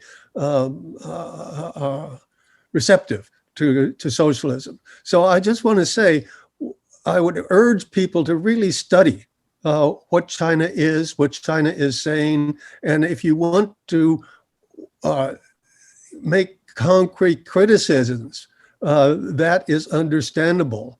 But if you simply say, oh, well, Lenin said this, or I think this, or I do this, and so forth, that is irrelevant. I think it's important to understand the nature of the working class internationally and the leading role that China has played in that. And there are abundant sources for this. You just, look at Chinese sources such as CGTN and others, which will explain the situation to you since you refuse to accept it. So I just want to make that point. Thank you. And I will stop. Thank you. You wanted me to respond? I'm just saying. Go ahead, Elazar, Very then brief. Raj. Raj is raising his hand. Go ahead, Elazar, then I Raj. still consider China a worker state with bureaucratic deformations. There are members of the Communist Party that are billionaires, but things are dynamic. Nothing stays the same. China passed through a period of open counter-revolutionary political action. That didn't mean that they carried out the counter-revolution in China. Their support of UNITA and Savimbi against MPLA and the Soviet Union and the Cuban troops was unconscionable. They did other things. I don't want to get into that, but it is still relevant. Now, Raj, not 50 years ago, but 15 minutes ago, said that he believed that Trotsky collaborated with the fascists. The evidence I read before Raj when he was just a little bitty boy. I read all this. They are just synoptic reviews. They are not the full Moscow trials. That's over 30,000 pages of testimony. I think that is fraudulent. I've studied Grover Furr as best I can. If you'll forgive me, I find him pedantic and excessively boring. Okay, I do the best I can. I've read I've read a lot of his stuff, more than any Trotskyist in the world. And I don't know why I've done it, but part of it is because I know certain aspects I don't want to get into. His evidence is not scientific, objective evidence. I do not deny reality. The Christians said about the Jews, they have a veil in front of their eyes, so they can't even understand their own scriptures. Well, if you want to apply it to me, that's bull. I could recognize and accept any truth and admit my error, and I've done it many times in my life. I began as a Stalinist, as a supporter of Stalin. I read Stalin before I read Lenin, and I still read him. I think he began as an authentic revolutionary. I dismiss all that other guys. So did Trotsky. Trotsky even dismissed Lenin's testament. He thought it was fraudulent. Okay? I don't think Trotsky was right there, but that's what he thought. The point is, the so-called proof today, written by Grover Furr in large numbers and spread around the world in many languages, is fraudulent from my point of view. I aim to prove that, but I can only do it piece by piece. All I know is everything I've investigated. Let's go ahead and let the junior Raj, the young man Raj. Yeah, okay. Well, I want to say is that I think Elazar, Steve, and Jack Hyman are very valuable comrades, and I think our differences are differences of Trotskyists versus Leninists, or they like to call us Stalinists, but Stalinists don't call themselves Stalinists. People who think Stalin was authentic do not call themselves Stalinists. The question today is this. A larger question is this. How does those who say China, and this includes Elazar too, as a worker state, and if you're a worker state and you're building capitalism, isn't that a huge contradiction? And I mean, can anybody here show me a path towards socialism, which means actually the workers work less than before and have enough to eat and have freedom and control their destiny rather than a capitalist control their destiny? Can somebody please explain to me? I'll be a convert tomorrow because I don't see it. It's a one-way development, and that's what bothers me. I agree that it's a communist party, and as a communist party, they are different. What they're developing is different. But it seems to me very much that they're developing capitalism. It's a capitalism run by the state. And how does it convert then to socialism? And Lenin ran it for 2 years, Stalin continued for another 5, but they ended it. Where is the end here? That's the question I want to pose. Thank you for very good question. Anyone can answer it. I can just try to respond to what elements I can deal with. Why don't you go ahead, Elazar, and then I have a question I want to ask after that. There's huge imperialist investments in China. I don't close my eyes to that. There's also elements in the Communist Party that are not communist, just like there were in the US Communist Party. There were elements that weren't authentic, combined and uneven developments. There are elements that Raj has said that are very dangerous, huge capitalist investments. There is a new hypermarché, as the French call them, investment. Almost once a month, the French capitalists build another supermarket in China. Even Walmart. Now, the Walmart was organized and unionized in China.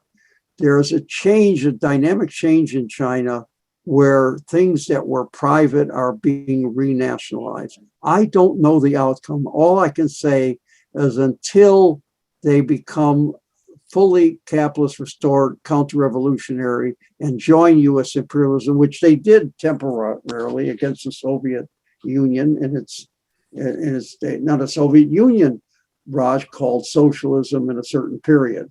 I don't agree.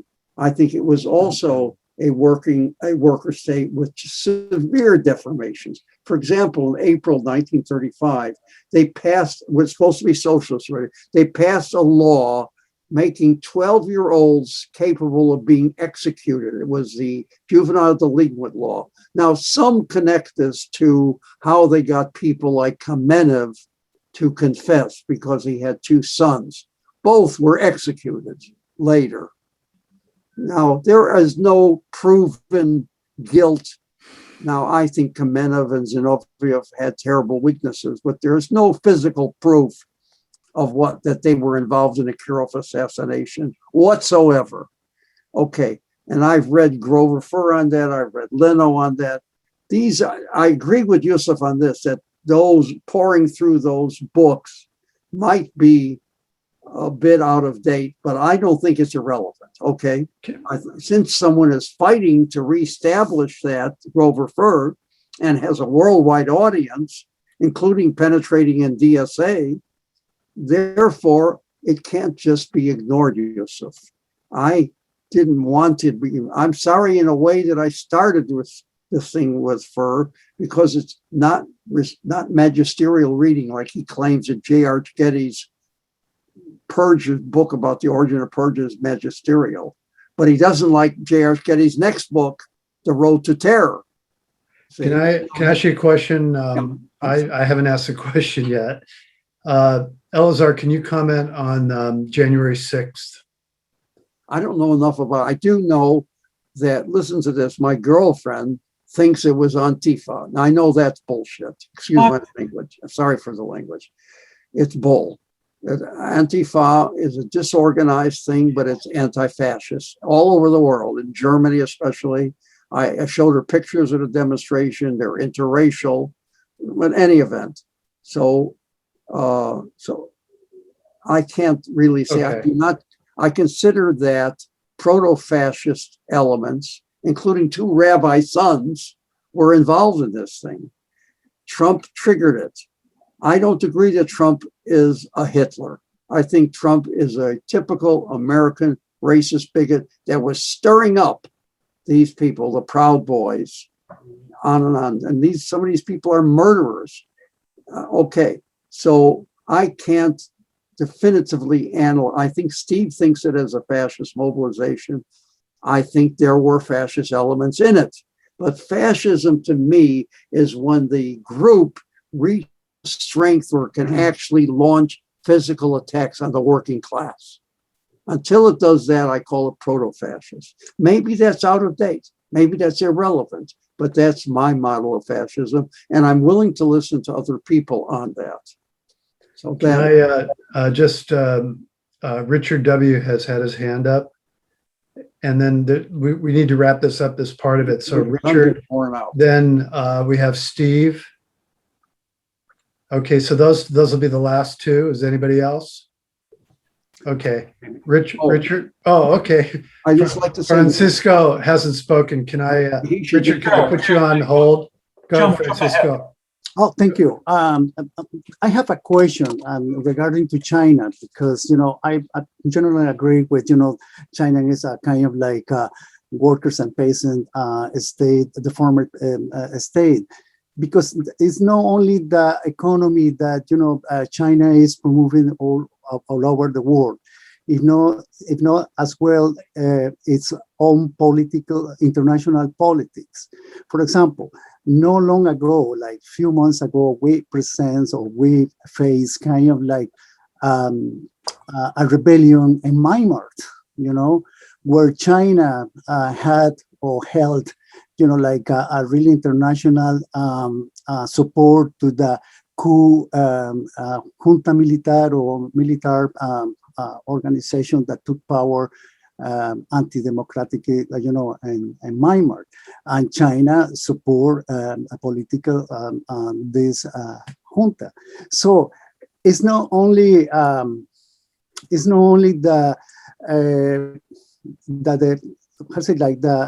damage that China is being inflicted to the environment all over the world, developing that kind of economy, capitalist economy, if not its own policy, against the rebellions and everything, even, supporting Pinochet before, and not say anything even against the Cuban blockade as well.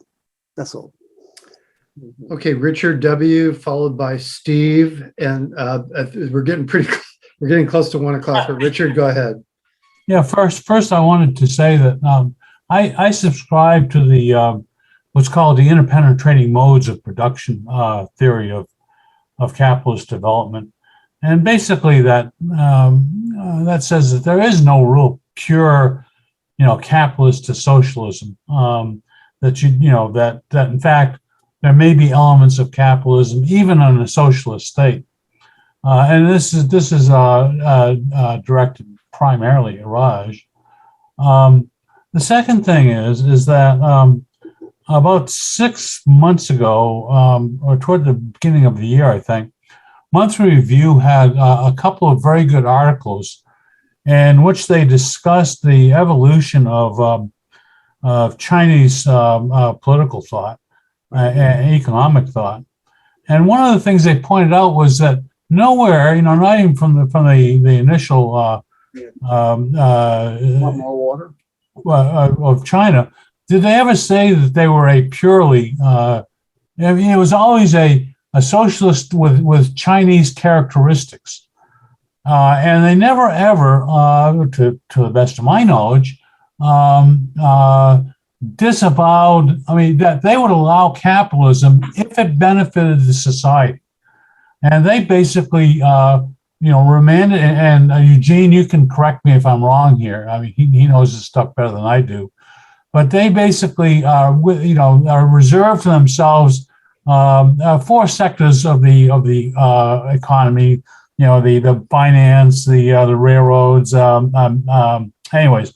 But there is very good, I'll get back to this Monthly Review article, and it's online, and if you'd like, I can look it up and forward it to you. But it's a very good review of the development of Chinese political thought, and one thing of which it contains is that China periodically reviews its mistakes and tries to correct them.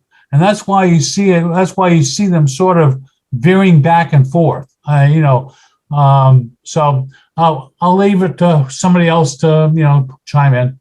Thank you, Richard. If you want to post that in the chat before the end of the meeting, that would be good. Steve, you're next, followed by Gene, and then I think we're gonna end this part. So Steve, then Gene. And that's it. Well, first of all, I think what Elazar said, that this attempted coup and insurrection is just a minor thing, is a very serious problem. There's internecine warfare in the capitalist class in the United States, and there's a section of the capitalists who want to have a dictatorship.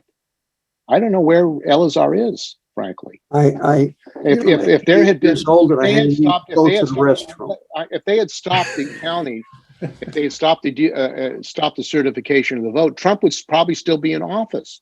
The Republicans may win in the by-election. They may get back control of this government. What does that mean?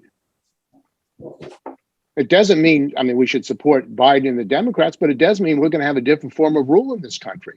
I don't think there's an understanding of the political crisis and the economic crisis that this country is in. The United States is a declining imperialist empire, and when imperialist empires decline, they become more and more adventurous, and the whole system starts to break up. That's what's happening in the United States. And there's 74 million people voted for Trump. I take that very seriously. There were workers who voted for Trump. They're organizing themselves now internationally, and they've got a political campaign they're engaged in. I don't think so-called leftists really understand that. If they don't understand that, what do they understand? There's a coup in this country. It's a threat to the working class, and it shows the need for a united front of working people against the attacks, against capitalism, and to defend our democratic rights, and on a class basis. Now, the other thing is China. China is exporting capital. China is the largest exporter of capital in the world right now, in Africa, Latin America, and Asia. And they're not just state capital with the BRICS and the Silk Road, but private capital is going all over the world. And they're attacking workers, they're exploiting workers, profiteering off workers. Now, in the time of Lenin and the Bolshevik Revolution, there was never that issue of what do you have a state that calls itself socialism that exporting capital around the world and exploiting workers and breaking unions. That's what China is doing in Piraeus and Piraeus, the port of Greece. They attacked the dock workers union. They're attacking unions all over the world. Revolutionary socialists, certainly Trotskyists, who call themselves Trotskyists, need to defend these workers. That's an issue of principle. You have to defend these workers around the world who are under attack by China, whether it's state or private capital. And I think that's a defining question, where you stand in relationship to the defense of workers. Again, that does not mean we in the United States do not unite against U.S. imperialist encirclement of China, Russia, or other countries. We have to unite against the role of the imperialist, U.S. imperialism attacking other countries. And that's critical as well. So I think that in the future, this question of not just a defense of against U.S. imperialism actions against China, Cuba, Russia, other Venezuela, has to be tied to the defense of workers around the world as well. Okay. Last question, Gene, if you could keep it short, then I want to give Elazar a few minutes to wrap up his whatever thoughts or whatever he wants to say at the end. Okay. So Gene, if you can make a quick comment or question, and then Elazar. Yeah, I just want to say for the record, I voted for Gloria Riva in the recent election, and basically PSL is my go-to party here in the United States, just as the Communist Party of China and Xi Jinping is my go-to party in China. So I will leave it at that, and I'm sure we'll continue this discussion later on. But thank you, Alan, for doing such a good job of stepping in and bringing order out of chaos. And thank you to both our speakers, but did such a great job in raising all these questions. Well, I had to step in because Mehmet chickened out. So we have to talk. We're going to, you know, just because his country's on fire does not mean he can't be in on the meeting. But anyway, Elazar, you can attack everybody and anybody. Nobody can respond. No, say whatever you want.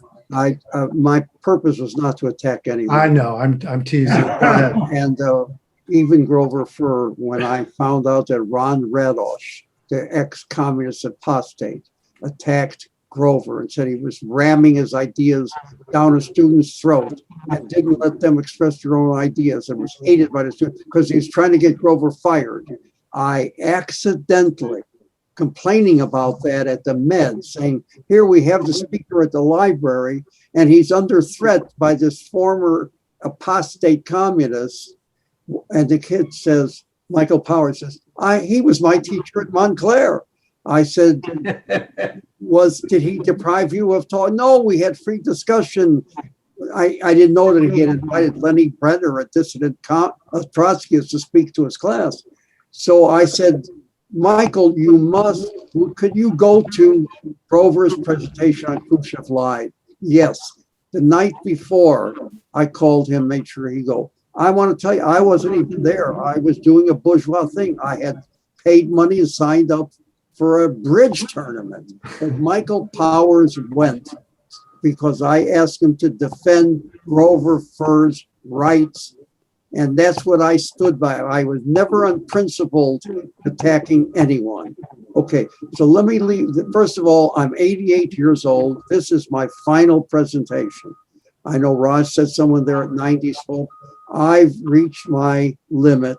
I'm working with these youth up in amazingly in Idaho, revolutionary youth around 20, 21 years of age, and I'm putting my priorities on them. I wish you all very well. I think the complexity of China came out today. It's a very difficult question. Maybe I just can't let go of the worker state formulation. I don't want to capitulate, but I agree with Steve on many of the things that we do need to defend the working class, but we also make sure we're not involved in China bashing, because that's part of US imperialism's technique to encircle and destroy China. I defend what's left of the Chinese Revolution. I agree it's a mixed bag of tricks.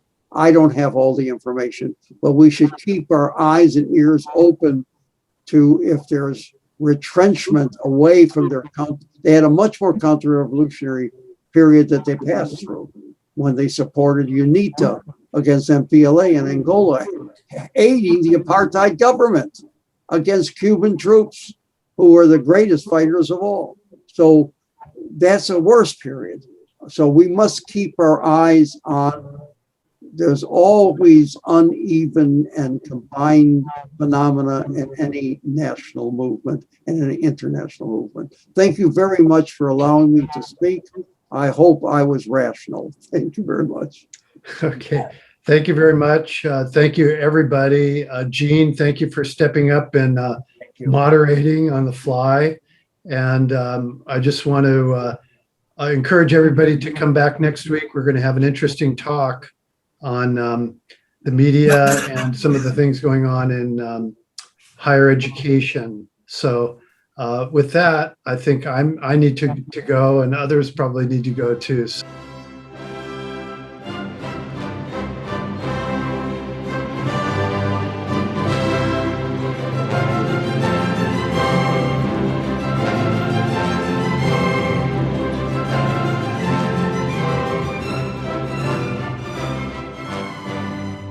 Institute for the Critical Study of Society at the Niebuhr Proctor Marxist Library receives no corporate funding, nor do we have any paid staff. We rely on the support of working class folks that share our commitment to the socialist legacy of Karl Marx. We continue to need funds to meet necessary expenses. Since we can no longer pass the hat at our in-person forums, please send contributions to our treasurer, either online via PayPal or by check. The PayPal ID is ICSS Sunday, SUNDAY, @yahoo.com, and the name is Richard Fallenbaum. And checks may be made out to Richard Fallenbaum and sent to him at 1225 Nielsen Street, Berkeley, California, 94706. Fallenbaum is spelled Fallenbaum.